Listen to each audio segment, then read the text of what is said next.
Good evening. Welcome to your YouTube channel. I hope you've all had a good day. Today is Thursday. We've passed the hump day. Tomorrow will be Friday. And we can really relax. So tonight, I just want you to sit back, relax, listen, and enjoy your YouTube channel. I want to make two disclaimers before I proceed. First, I'm only providing psychoeducational information. And number two, I'm here to discuss psychological information as it applies to you. Now, over the last week, the world has been paying attention to the situation in Russia and Ukraine. It's a terrible situation. It's sad. It just brings out some negative emotions. We are seeing the graphic pictures of war. War is so different now. Before, when war was fought, we didn't have live footage as we do now. We can see everything. Nothing is hidden. There's destruction. There's sadness. There's mourning. There's grief.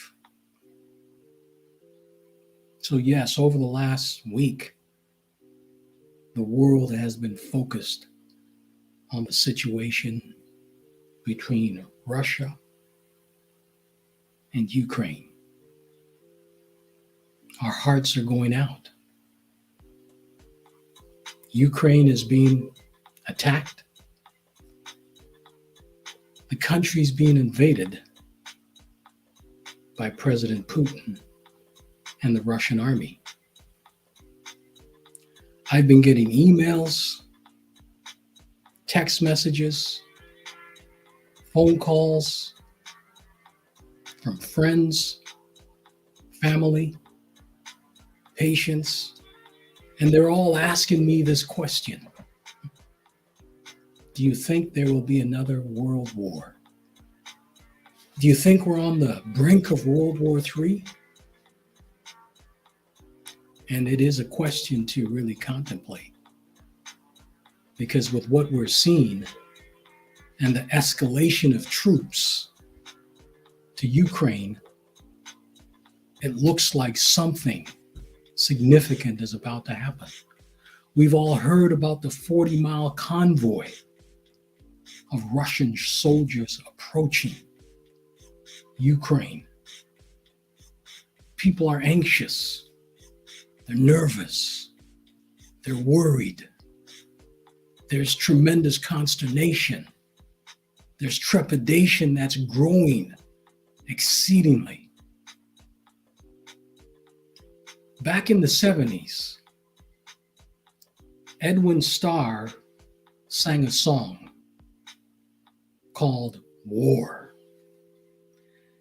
It was a protest song recorded on March the 6th, 1970.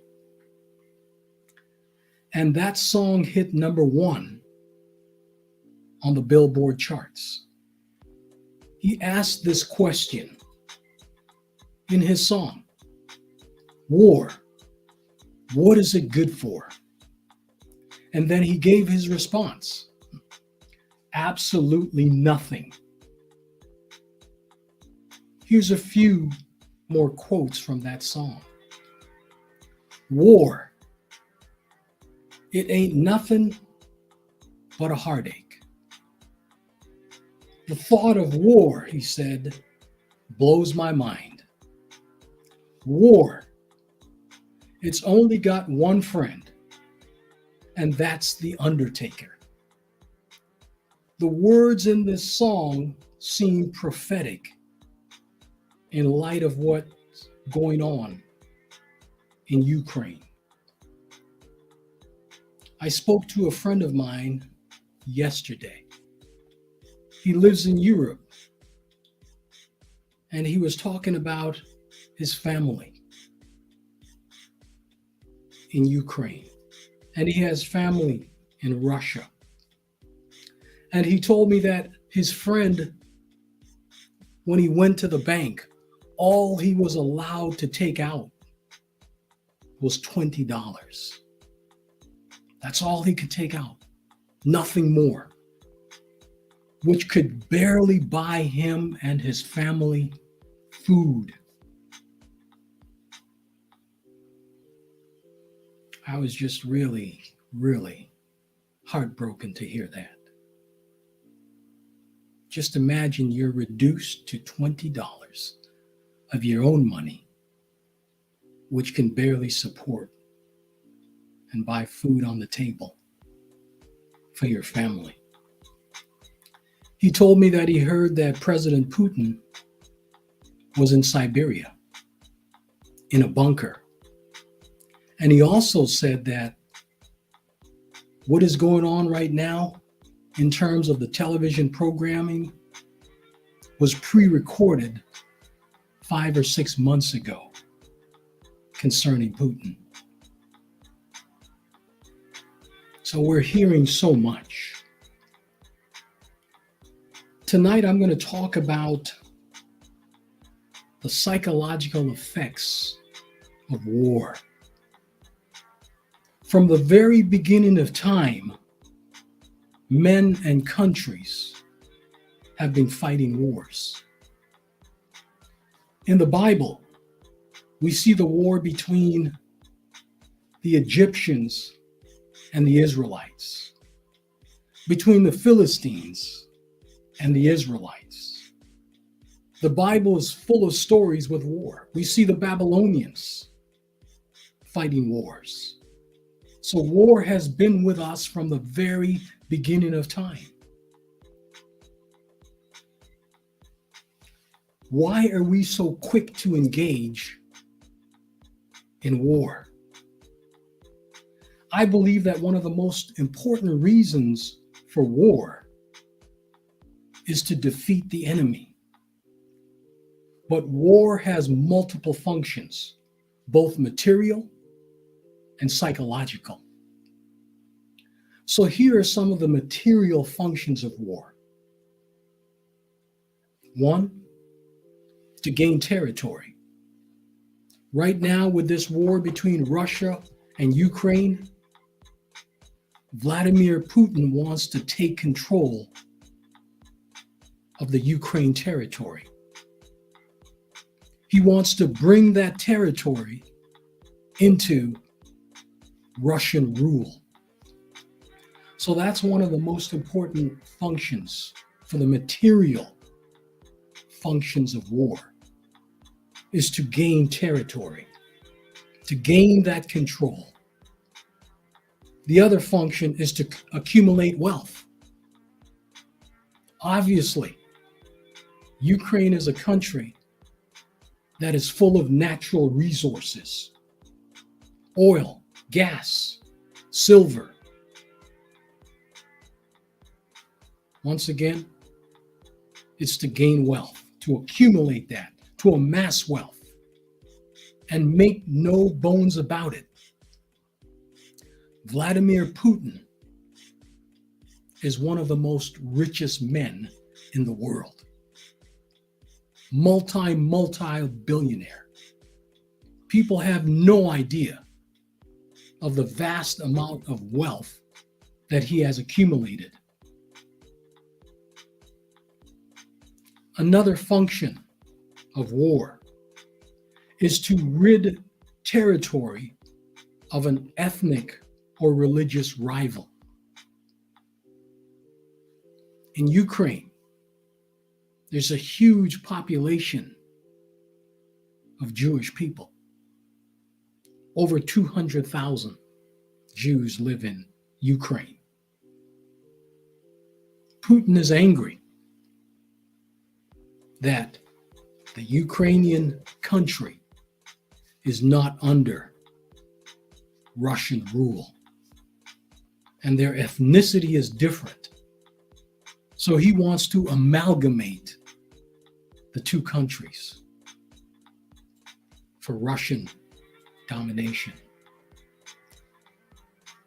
To protect the global economy is another function of war. In Europe, Russia is one of the most dominant countries. So by capturing Ukraine, that helps to fuel the global economy for Russia. So that's a very important function in terms of the material function of war, is to fuel a component of the global economy. And also, another function is to fuel the economy. Russian economy right now is doing well prior to this war. And the final material function of war is to promote a country's ideological values. Russia wants to promote communism and destroy democracy. You've got an autocratic government in Russia. They are not open to democracy. So they want to promote the country's ideological values. So those are the material functions of war. Now, let's look at some of the psychological functions of war.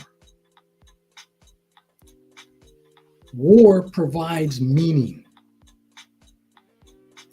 It let others, countries, nations, to take note that we are a great and powerful country, and we can have our way with other countries, especially countries that are smaller and weaker. So it provides meaning as to who we are and the things that we stand for. Another psychological function of war is that it sends out the messages of bravery, heroism, self-sacrifice. People are willing to lay down their lives for their family. We always hear about the Congressional Medal of Honor that soldiers receive. It's the highest honor for bravery. So that's a function of war. Another function of war, psychological function, is that it helps to satisfy the need for conflict and domination. We are able to subdue you. We can subdue your country. And we can do whatever we want because we can take control by bringing about a conflict that we believe that you can't control. So we will overpower you, and we will bring conflict to your door. So you have to defend yourself in the midst of this conflict. So it presents itself to you to elicit a response. Another psychological factor concerning war is that it helps to build in-group solidarity, which means that as a people, as a nation, as a country, we are connected. That's an important aspect of war.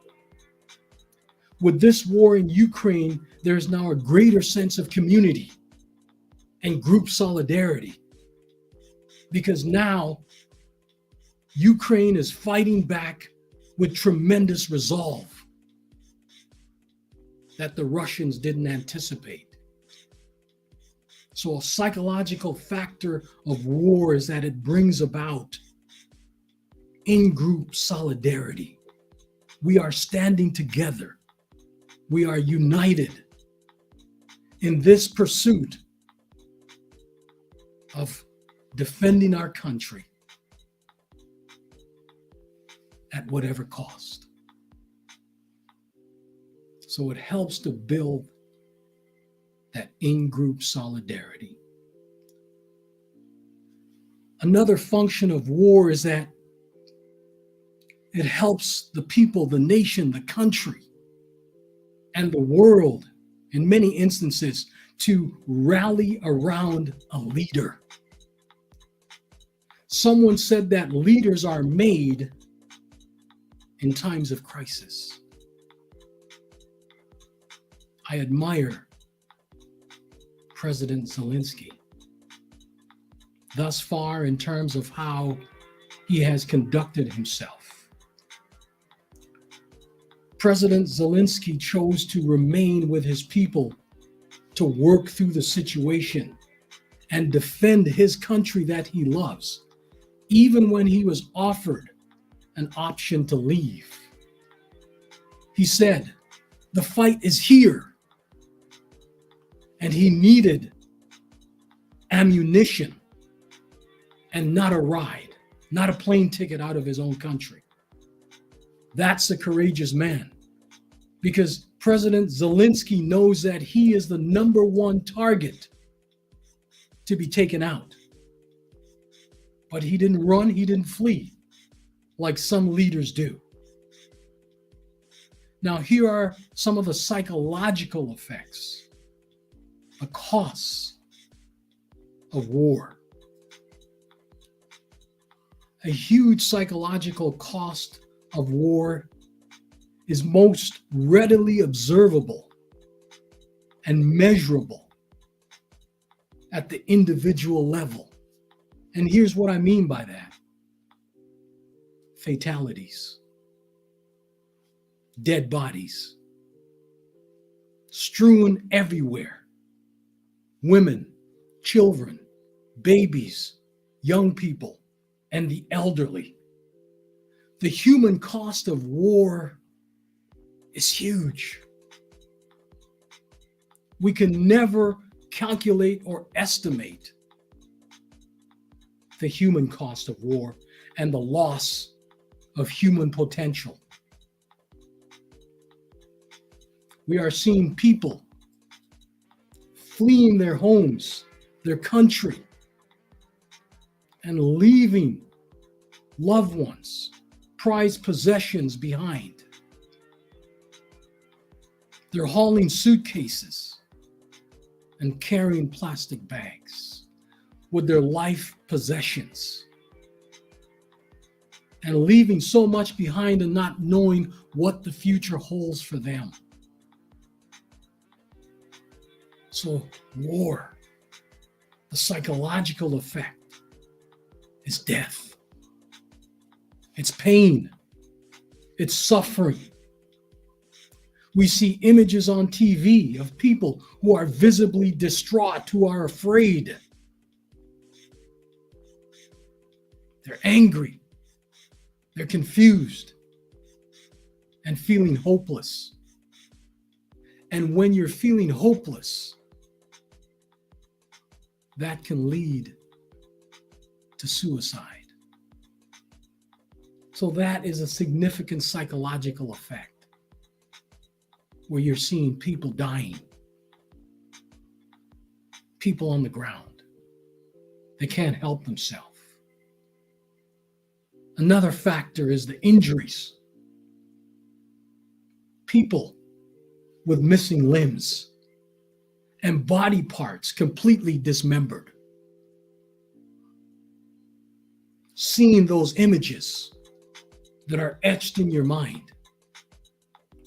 There's tremendous human suffering that war inflicts on people, on society, on the community. So war is painful in every aspect. Now let's talk about the psychological trauma. And I could talk about this one at length. A major casualty of war is PTSD, post-traumatic stress disorder. You are disoriented. Your mind is unstable. It's all over the place. I do some work with Veteran Affairs sometimes. So they will send retired soldiers to see me for a psychological evaluation. And some of them have a difficult time coming into the building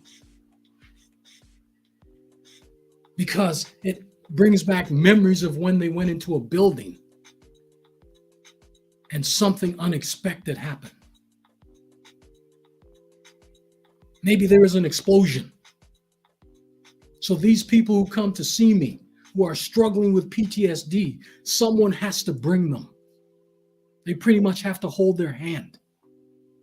And they're frightened. They're hypervigilant. They're looking everywhere, thinking that something is going to come out of nowhere and do them harm. So that PTSD, post-traumatic stress disorder, is real.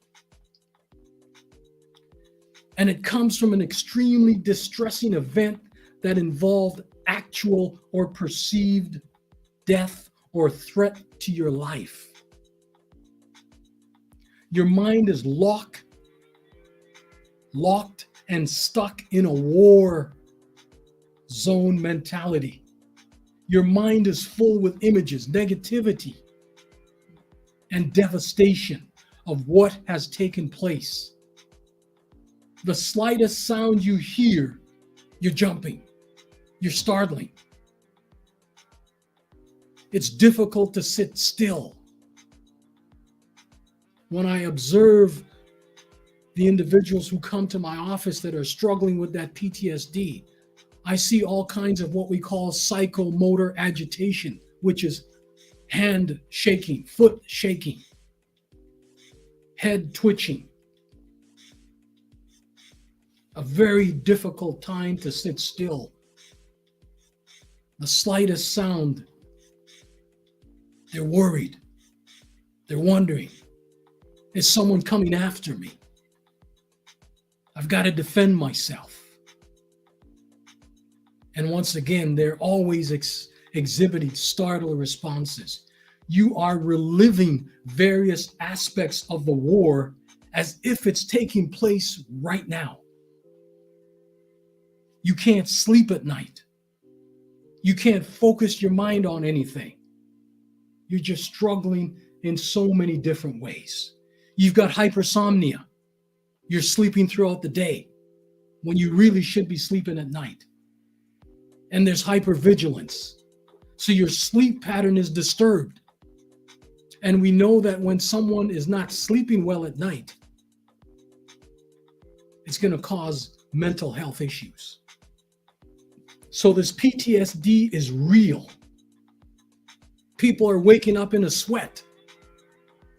Their bed soaking wet, their bodies. They have to change their shirts time and time again throughout the night. You're dealing with bursts of anger.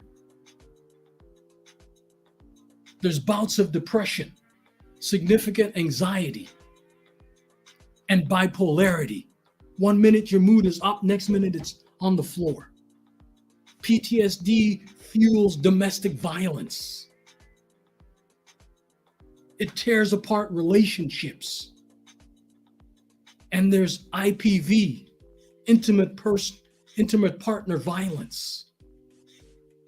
So PTSD is real, and it destabilizes a person's life. That is the psychological effect of war, is that that person will have a difficult time stabilizing his mind because of the effects of what they have experienced, what they have seen, in terms of war. So yes, there's a high price for war. The psychological trauma of war can easily lead to psychiatric casualty, a sense that you're losing your mind. You're not the same person anymore. Your personality is different. Prior to this, you could have been a calm person. Now there's tremendous agitation. Your anger is quickly triggered. It's on 10 in 2 seconds. So people become afraid. They don't know what to say, how to approach you, especially with sensitive information, because you're still locked in battle. Sometimes these individuals who have PTSD are striking out and lashing out at other people, especially the people that's there to help them, the ones that they love. PTSD is real. I've seen it in this office. And sometimes when war veterans present to see me, at times I'm a little nervous. Because when these types of situations present, I know that these individuals are unpredictable. And I also know that they're trained to kill because they've been in combat. So the psychological effects of war is terrible. The psychological trauma of war can easily lead to psychiatric issues, where you may need to be placed on medication. There's mental health struggles right there to the maximum. You just simply can't function properly. A study of World War II U.S. Army combatants found that after 60 days of continuous combat, 98% of the surviving soldiers had become psychiatrically destabilized. Just think about that. After 60 days of combat, 98% are no good. They're finished.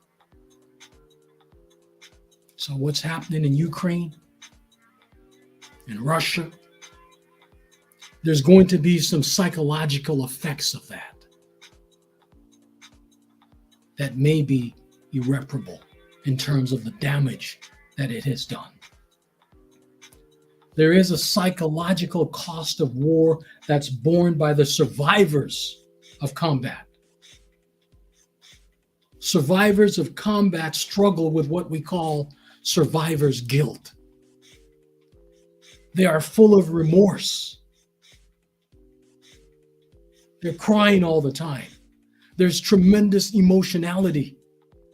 They're asking questions such as, why am I alive? My partner, he didn't make it. My commander was killed. I should be dead. I don't deserve to be alive. I hear that a lot. So they are overladen with guilt. And we know that when people are struggling with guilt, that is one of the worst lingering negative emotions to carry. Because when we're carrying those type of lingering negative emotions, the body secretes certain chemicals in overabundance that does damage to the organs, the liver, the kidneys. So it affects the individual intrapersonally. It's killing the body, killing the person from within. And then those type of lingering negative emotions, such as shame, anger,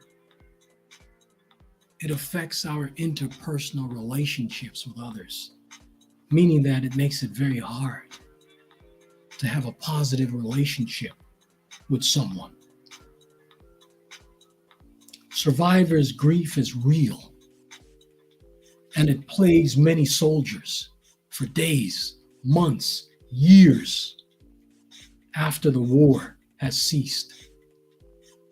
A sense of moral debasement comes from war. Psychological effects, where the person is feeling completely worthless. They're empty. They're bankrupt emotionally. I deserved to have died in the war. I brought this on myself. So you feel lower than anything. And then you've taken people's lives because that was a part of what you signed up for. So certain memories are etched in a person's mind, and they think very, very little of themselves. That's the psychological effects of war. There's ongoing health problems in the population. There's lung problems, lung conditions, because they had to ingest certain agents. They're struggling with cancer, breathing issues, congestive heart failure, especially in the light of COVID-19. This era, it's problematic because COVID-19 is a breathing issue. Another psychological cost effect of war is the destruction of infrastructure.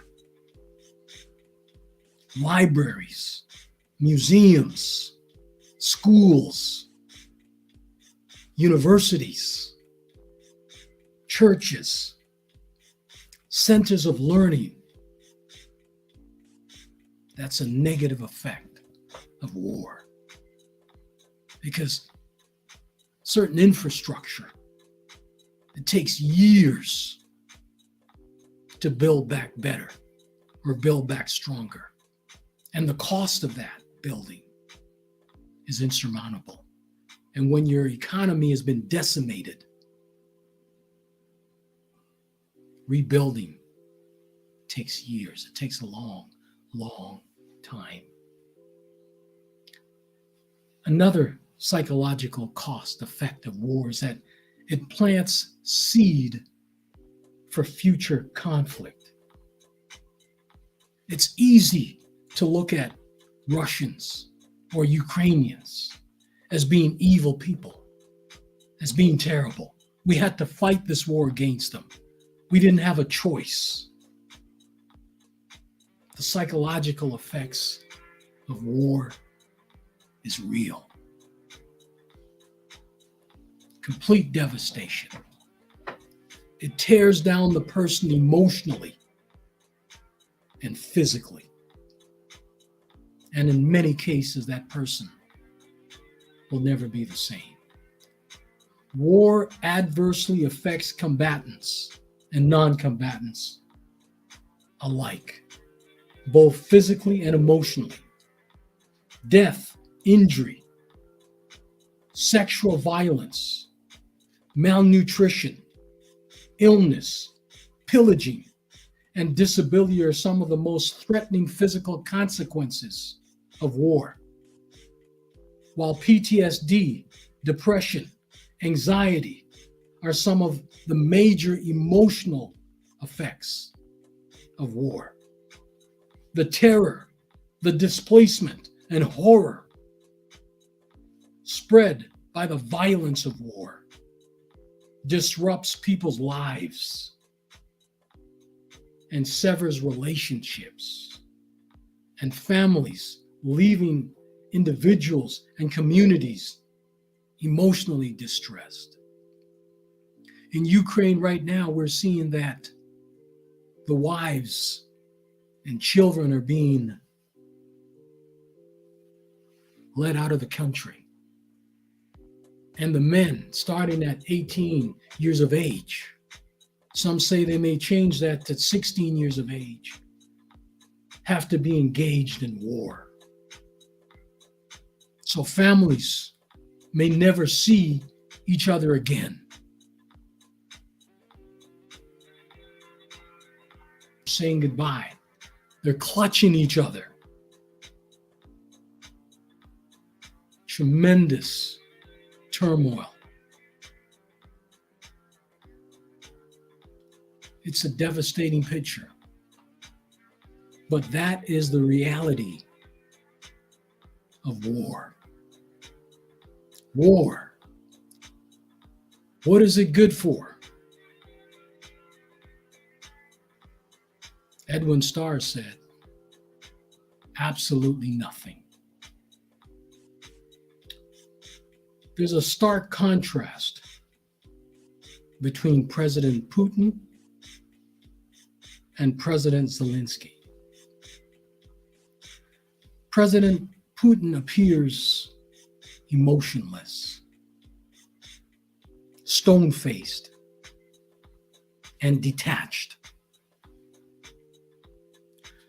President Zelensky, he exudes passion, energy, and charisma. Putin is an experienced leader. Zelensky is a rookie of a leader. So a stark contrast between these two leaders. We have an experienced President Putin, and we have a youthful, inexperienced President Zelensky. President Zelensky gave a passionate speech to the UN this week. I don't know if any of you had an opportunity to listen to it, but if you didn't, it's worth listening to. He talked about Freedom Square, the largest square in Europe, and it was attacked by missiles. He stated that his people are fighting for their rights, for their survival, and they want to be equal members of Europe. He said life will win over death, and light will win over darkness. He ended his speech by saying, "Glory be to Ukraine." It was a moving and passionate speech. When he started, he said, "I can't say good morning because there's nothing good about today. Nothing good has happened for us today. So I can't say good morning." Powerful sanctions are now being levied against Russia, which is crippling their economy. I am saddened, really deeply saddened for the people of Russia who did not choose this unjust invasion. This unjust invasion of Ukraine. But they are unfortunately experiencing the natural consequences of President Putin's decision. Someone said, one man farts and everybody smells it.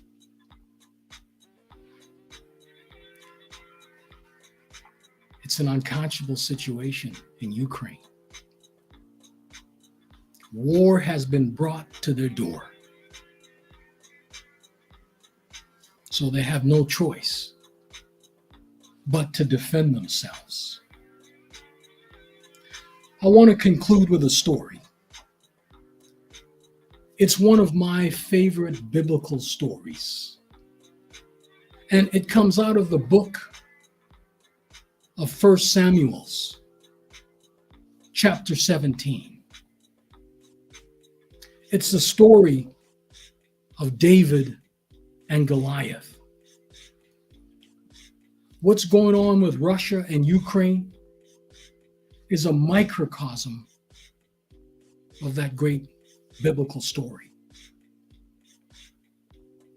Goliath, some say he stood 9, 10, 11 feet tall.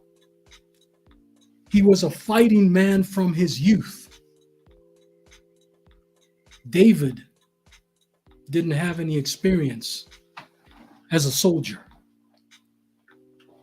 But when he heard about the war, his father had asked David to go and check on your brothers and send me back word as to how they're doing with the fight. And when David got there, he saw the Philistine camp on one side and the camp of Israel on the other side. And he saw Goliath come out. And Goliath said, "Send me one man.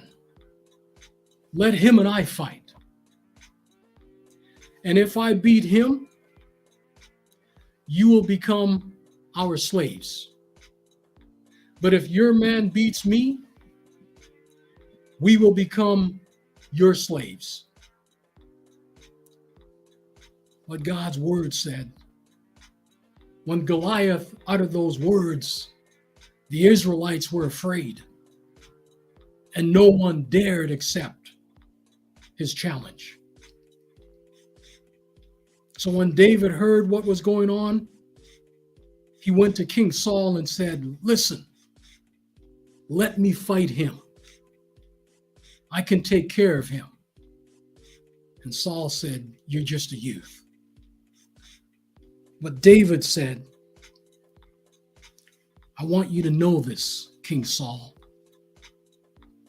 As a shepherd, I was watching my father's sheep.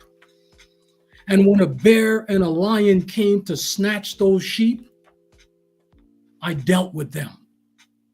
So fighting this Philistine who is taunting the God of Israel, I can take care of him." So Saul said to David, "Go ahead." So David went and he took 5 stones from the brook. And people often wonder why David took 5 stones when he was only fighting one giant. But the reason why he took 5 is that he knew that Goliath had 4 brothers. So as David went to take the challenge, Goliath was angry. He said, "Who's this young boy coming to fight me?" And he looked at David and he said, "I'm going to destroy you."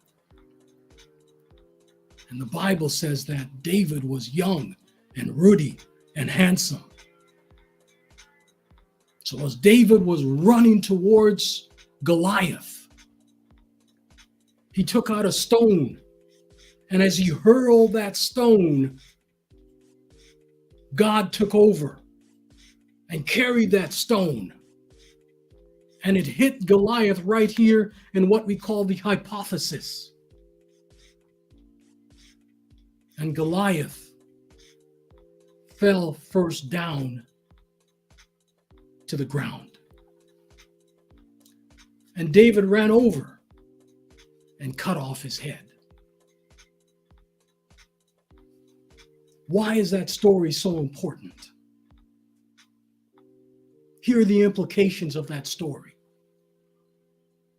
Here's what's noteworthy for your consideration for tonight.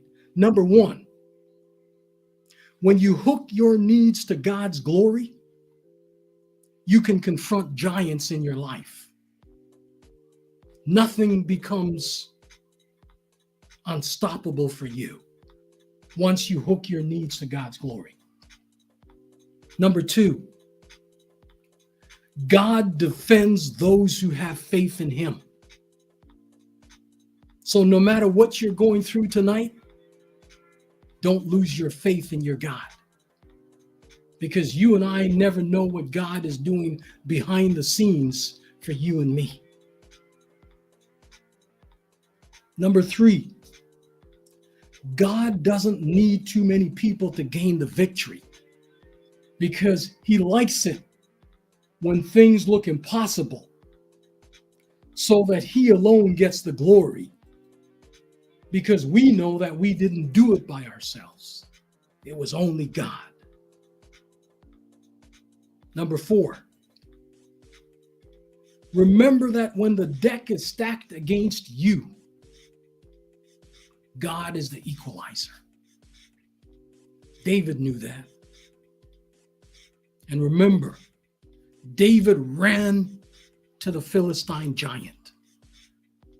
When situations come upon you, don't run away, but run to it with your faith in your God.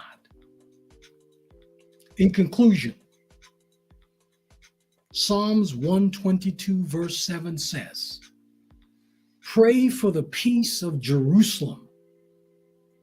May they prosper who love you." Tonight, I say to you, pray for the peace of Russia and Ukraine. Pray for Russia and Ukraine tonight. Please remember that everyone you meet is fighting a battle that you know nothing about. Be kind, be gracious, and be nice. Always. I say to you tonight, Baruch Hashem, which means in the Hebrew, blessed is his name. Thank you for tuning in. Good night.